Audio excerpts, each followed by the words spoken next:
my father's family, you married the entire family. That included the in-laws. In this case, when my mother married my father, she not only married the Stearns, she married the Josselsons.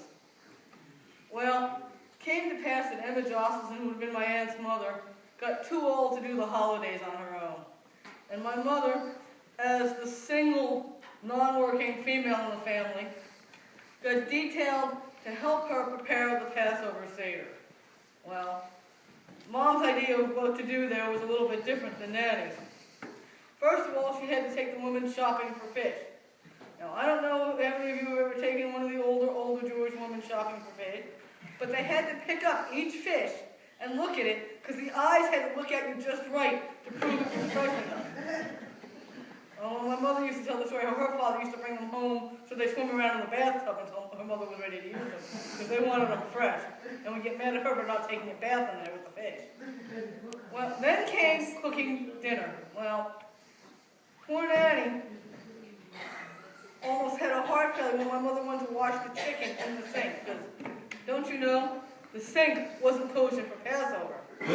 She had to bring out this wash bucket that had probably been used for the first Passover she'd ever done.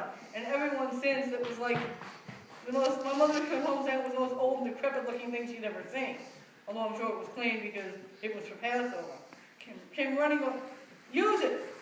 Got mad that my mother wouldn't put the feet and the neck from the fish, from the chicken in with the fish. And the beak, they're good, you should use it.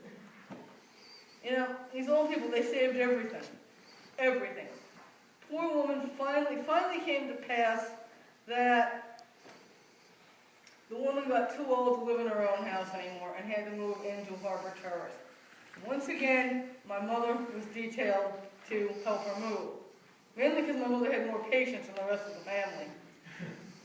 This one fits a material like this, everything in the world. Pencils that were dry rotted. She kept throwing at my mother going, here, take it, it's good. My mother very calmly would put it in a paper bag and say, yep, I can use it. Brought it home. We had so much trash that she was giving some to our neighbors every day to take home, but she didn't want all the garbage men to think it was all hers. Well, that was Nanny Josselson, or Emma Josselson as was her name. To the undying thanks of her family, my mother did all of this, and to the amusement of the rest of us.